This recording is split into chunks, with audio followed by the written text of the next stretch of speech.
Eden 47 was a quiet human colony far from Earth, a place where people woke up to soft sunrise light and the calm sound of wind passing through tall silver trees. Families lived simple lives, children played near the river fields, and workers moved between farms and energy towers without fear. To anyone visiting, Eden 47 felt like a small paradise in the dark universe, but on one normal morning, everything began to change. The first sign came from the sky. A strange pulse of blue energy flashed above the clouds, gentle at first, almost beautiful. The people looked up and thought it might be a harmless phenomenon, maybe a solar flare or a passing comet. But Captain Lyra Vance, the colony's security chief, felt something wrong in her chest. Her instincts whispered danger, and she never ignored her instincts. Inside the control tower, alarms suddenly came alive. A silent object had entered the system, a massive object with no ID, no communication signal, and no known design. The sensors read only one thing: unknown. The object moved slowly, like a giant watching the colony with cold curiosity. Lyra stared at the screen and felt a chill run down her spine. She ordered the scanners to zoom in. As the image became clearer, the officers around her froze. It was not a ship. It was something else, something built with dark metal and sharp angles, like an ancient weapon drifting through space, and it was heading straight toward Eden. Communication satellites around the planet began to glitch. Signals broke, lights flickered, and gravity shifted for a second, making cups fall, doors slam, and people stumble. Children cried and adults looked around with confused fear. Lyra felt the pressure rising, and then it happened. The sky tore open, a massive crack in space appeared, like a wound in the universe, and a fleet of black alien ships emerged from it. The air trembled, animals screamed, and a wave of electronic noise shot across the colony, breaking every screen and radio. The dark metal ships moved in perfect silence, like hunters that had no need to announce their presence. People ran out of their homes, pointing at the sky with shaking hands. The alien fleet formed a ring around the planet, locking Eden 47 inside a cage of black ships. No warning came, no signal, no message, just silence, a heavy, terrifying silence. Then a voice spoke. It was not a human voice, not even a living voice. It was cold, empty, mechanical. The voice echoed across every device that still worked. "You were chosen," it said. "Prepare for correction." Panic exploded across the colony. Parents grabbed their children, workers abandoned their stations, and vehicles rushed through the streets. Lyra shouted orders, trying to guide people to the underground shelters, but fear spread faster than her commands. The alien ships began to glow with dark energy. Lines of purple and black symbols moved across their hulls, almost like living tattoos.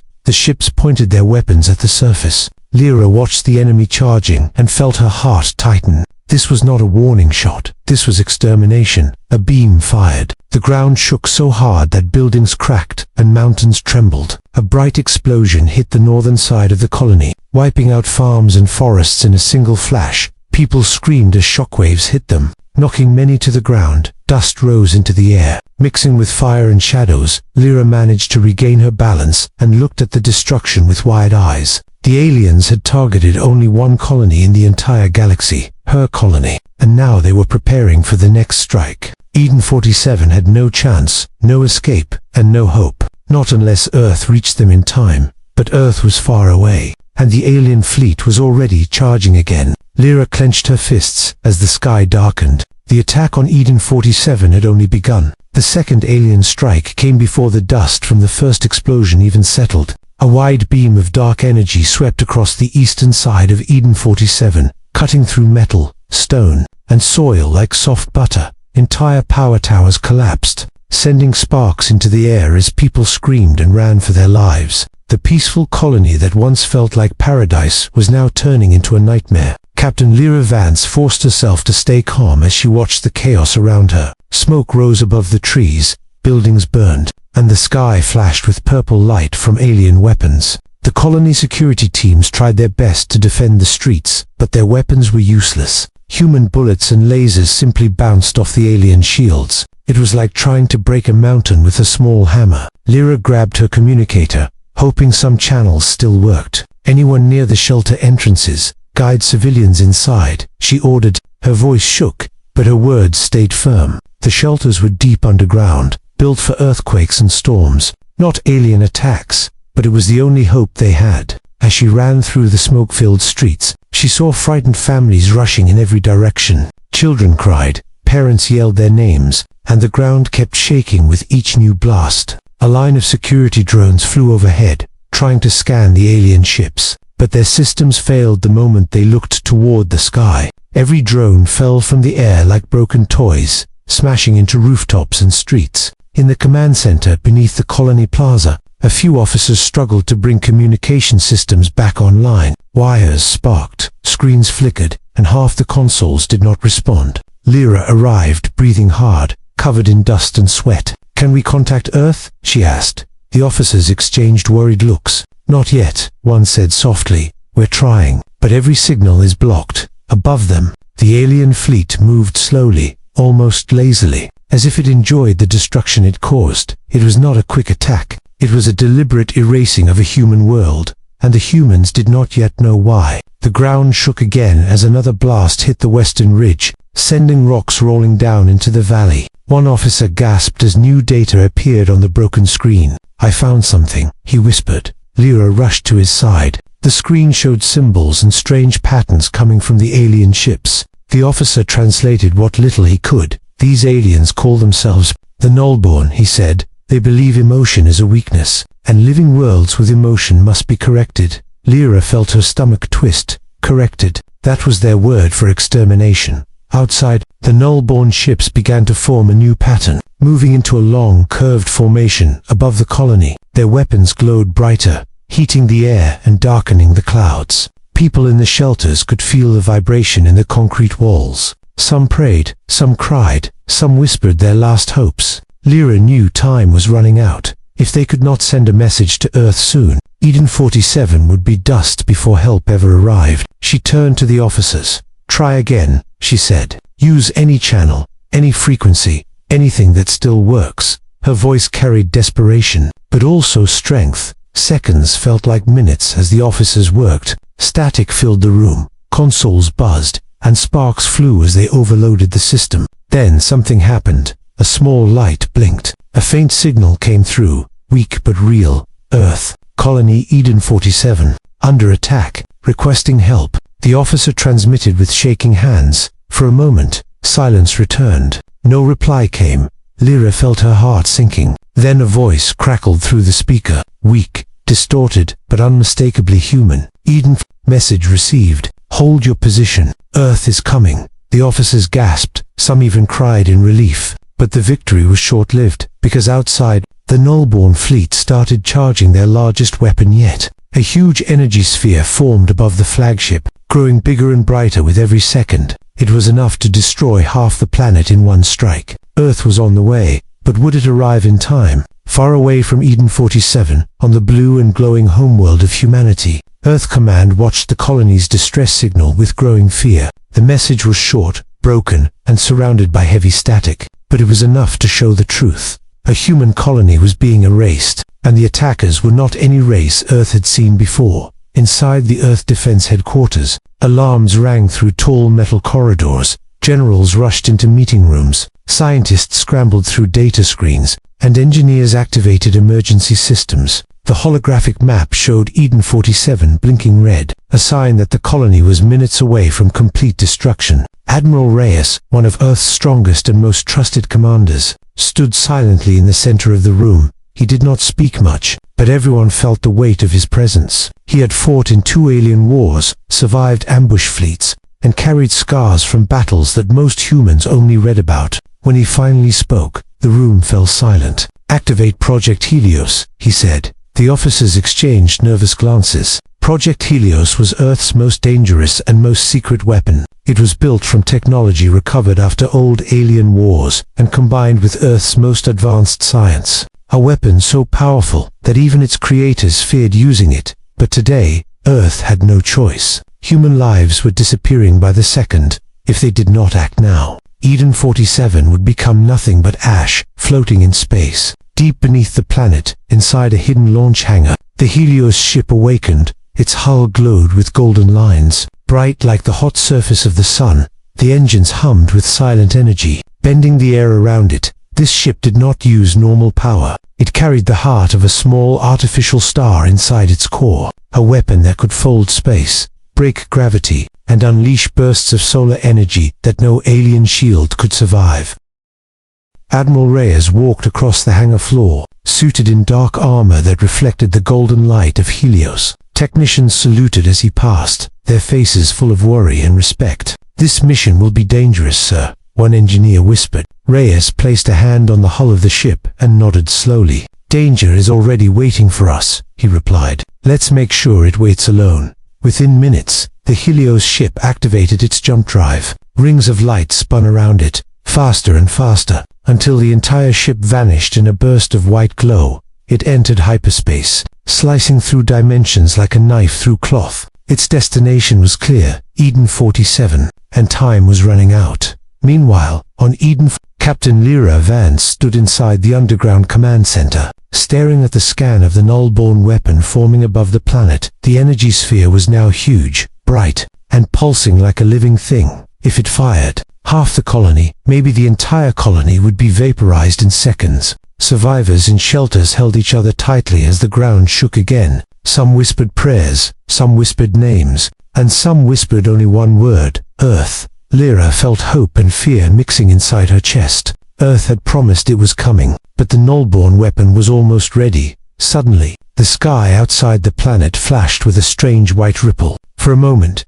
everything paused, even the null-born ships. Lyra looked at the radar screen and saw something shocking. A new energy signature had appeared, bright and powerful, brighter than anything the colony had ever seen. It was not null-born, it was human. The Helios ship dropped out of hyperspace right in front of the alien fleet. Its golden hull glowed like a small star, and its engines hummed like thunder trapped in metal. Admiral Reyes opened the communication channel and spoke with a calm, powerful voice. "Null-born fleet," he said, "touch one more human, and we end you." The null-born did not respond. They simply turned their weapons toward the single human ship, confident in their strength, but they had no idea what Earth had brought. They had no idea what Helios could do. The battle for Eden 47 was about to begin, and for the first time, humans were not the ones who should be afraid. The moment the Helios ship appeared in front of the null-born fleet, every sensor on Eden 47 lit up with shock. A single human ship now faced an entire alien armada, a dark wall of metal and energy that had already destroyed half the colony. Survivors hiding underground held their breath. Some whispered in fear, some in hope, and some in disbelief. No one had ever seen a ship like this before. Golden lines glowed across its hull, making it look like a living star hovering in space. Admiral Reyes stood at the command bridge, calm and steady. His hands rested on the controls, and his eyes focused on the enemy ships ahead. He knew the null-born were powerful, cold, and merciless, but he also knew what the Helios weapon could do. "Targeting systems online," his officer said quietly. Reyes nodded. "Wait," he replied. "Let them make the first move." The null-born did not wait long. All across the alien fleet, purple energy veins lit up, forming patterns that looked like glowing scars. Weapons extended, crackling with dark power. They were ready to erase the Helios ship the same way they erased everything else. On Eden 47, Captain Lyra Vance watched from the underground control room. She could feel the tension in the air, as if the planet itself was holding its breath. If the Helios ship failed, everything was over. If it won, Eden 47 might still have a future. The null-born fired first. A massive beam of black and violet energy rushed toward the Helios ship, the same type of beam that destroyed forests and cities in one strike. It looked unstoppable, a river of death cutting through space. But the Helios ship did not move. Instead, its golden hull flashed once, like the blink of a sun. A gravitational shield unfolded around it, twisting space itself. The null-born beam hit the shield, and bent around it like light around a black hole. The deadly beam split into harmless fragments and vanished into nothing. The null-born ships paused, confused. This had never happened to them before. They did not understand. They had never fought humans with this power. Admiral Reyes took a deep breath. "Return fire," he said softly. The command officer touched the control panel, and Earth unleashed its true power. A burst of golden energy shot from the Helios core. Not a simple laser, not a missile. It was a solar fold pulse, a wave of compressed starfire wrapped in gravitational force. The pulse hit the nearest null-born ship. For a moment it looked untouched. Then its hull cracked, twisted, and imploded in total silence. The ship was crushed like paper under a giant hand. One ship fell, then another. The Helios pulse spread through the fleet like a storm of burning light. Alien ships that had seemed indestructible now folded and shattered one by one. Their black armor melted, their energy cores exploded, and their dark symbols flickered out like dying embers. On Eden 47, people in the shelters gasped, cried, or shouted in pure relief. They watched the impossible happen. Earth was not just defending them. Earth was overwhelming the enemy. Captain Lyra wiped tears from her eyes. For the first time since the attack began, she felt hope. The null-born flagship tried to escape. It opened a void rift, attempting to slip back into the dark dimension it came from. But Admiral Reyes saw the movement instantly. "Lock it with the gravity net," he ordered. The Helios ship activated its final weapon, a gravity cage that wrapped around the flagship and froze it in place. The null-born ship twisted violently, unable to flee. Its shields cracked, its hull bent inward, and within seconds, the flagship was crushed into dust. Silence fell across space. The alien fleet was gone. The attack was over, and Earth had won. The Helios ship lowered itself toward Edenford, its golden glow lighting the ruins like a new sunrise. For a broken colony, this was not just rescue, it was rebirth. The golden Helios ship descended slowly through the smoke-filled sky of Eden 47. Its light spread across the broken land like a warm sunrise after a long and terrible night. Survivors came out of shelters with shaking legs and wide eyes, some covered in dust, some carrying children, all of them filled with disbelief. For the first time since the attack began, the sky above them was quiet. No alien ships, no dark weapons, only the gentle hum of the human vessel that saved them. Captain Lyra Vance walked out of the underground bunker, her uniform torn, her face bruised, but her spirit unbroken. She looked up at the glowing ship above and felt her heart filled with pride and gratitude. Earth had come, Earth had fought, Earth had won. The Helios ship landed in the colony plaza. Its doors opened with a soft metallic sound. Admiral Reyes stepped out, his expression calm but heavy with responsibility. People stared at him as if he was some kind of legend from an old Earth story. He walked through the crowd with steady steps until he stood in front of Captain Lyra. "You held your colony together," he said quietly. Lyra shook her head. "We only survived because you came," she replied. Reyes placed a hand on her shoulder. "No," he said. "You survived because humans don't break." Around them, medics and engineers from the Helios crew began helping the survivors. They treated injuries, repaired damaged shelters, and scanned the remaining energy pulses in the air. Drone ships flew overhead, dropping supplies and setting up emergency lights across the dark ruins. Slowly, the broken colony began to look alive again. Children approached the Helios ship with curious eyes. Some touched its warm golden hull with their small hands. One child whispered, "The sun came to save us." And for a moment, even Admiral Reyes smiled. Lyra joined Reyes as he walked through the damaged streets. "Why did the nullborn attack only us?" she asked. Reyes sighed. "Because they fear us," he answered. "Humans grow fast, learn fast, adapt fast.